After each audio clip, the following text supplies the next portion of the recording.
My name is Dr. Rosan Meyer, pediatric dietitian from London.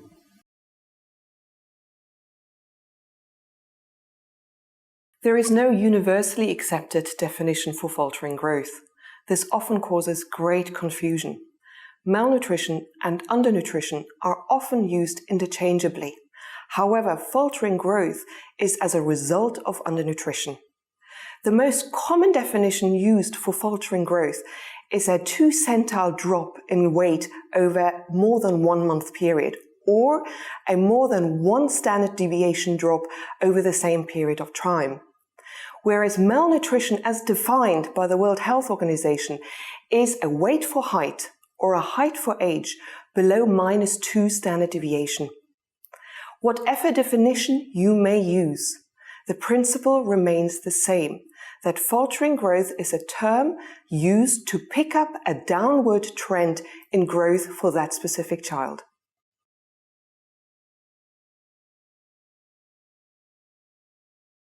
In fact, there is no difference between the definition of faltering growth and failure to thrive. However, the term failure to thrive indicates a failure in parental capacity to feed. We have therefore changed the term in recent years to faltering growth. What is very important to realize is that faltering growth in itself is not a disease state, but a symptom of an underlying diagnosis or, for example, a feeding difficulty of a child at home.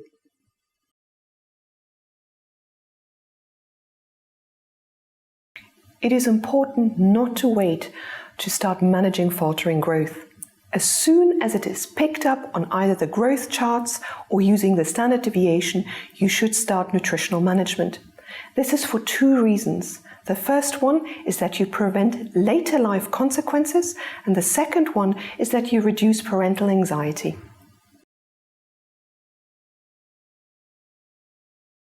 It is crucial to reinforce the importance of breastfeeding in infants with faltering growth.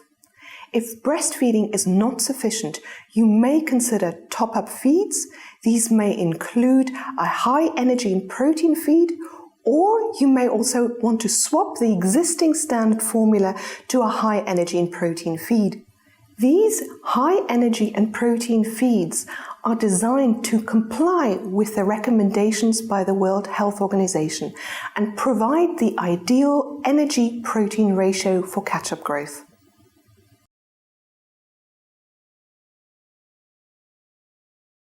Previously, the focus has only been on increasing energy intake in children with faltering growth. This has changed because studies have indicated that there's an optimal ratio of lean muscle mass and fat mass.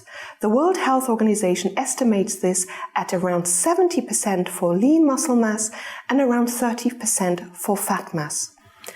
To achieve this optimal ratio of around 70% lean muscle mass and 30% fat mass, the World Health Organization recommends that between 8.9 and 11.5% of energy comes from protein in the diet of the young infant.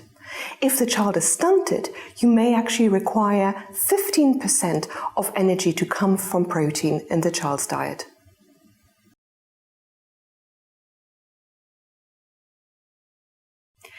The concentration of formula means the addition of extra powder of that infant formula to the same volume of water.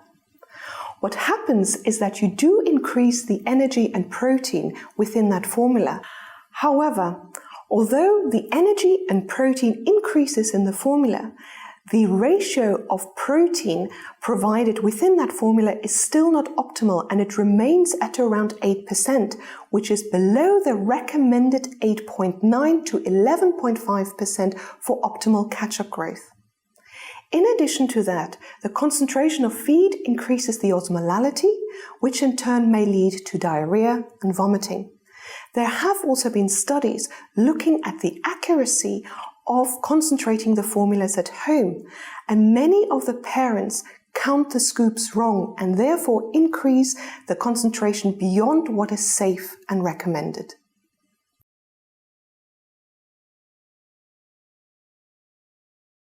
The fortification of formula means that we add either carbohydrates or fats to the formula.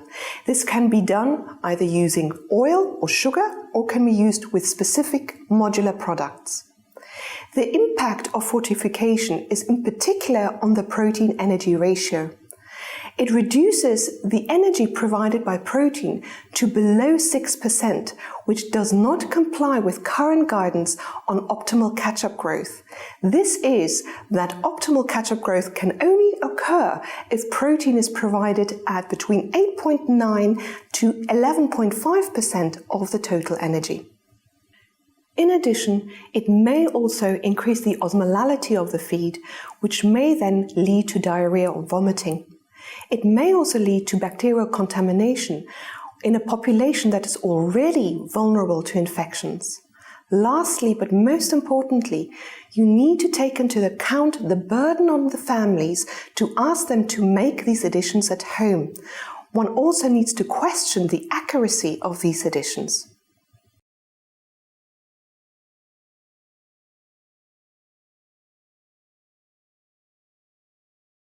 There are high energy and protein feeds available that comply with the World Health Organization catch-up guidelines. These feeds contain up to 50% more energy and almost double the amount of protein.